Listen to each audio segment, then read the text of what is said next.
Hi guys, I hope you're all well. In this video I want to discuss a very common nutrition mistake, especially with individuals that start tracking their food intake for the very first time. And fortunately there's a very simple fix for this.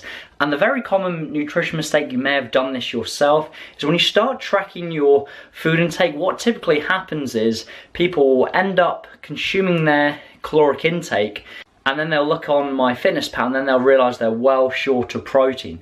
As I mentioned before, within the context of a fat loss phase, the daily protein target and the daily calorie figures are the most important factors when it comes to nutrition within the fat loss phase. So therefore, if you're meeting the calorie intake, your calorie targets, but falling short of your protein intake, you put yourself in a position where you're going to lose muscle mass within the fat loss phase, and that's not what we want. Remember, we have two objectives within the fat loss phase: losing body fat and maintaining as much muscle mass as possible. So if you're in this position where you're consuming your calorie intake, and then you look on MyFitnessPal, the app you're using to track your food intake, you realise you're well short of protein.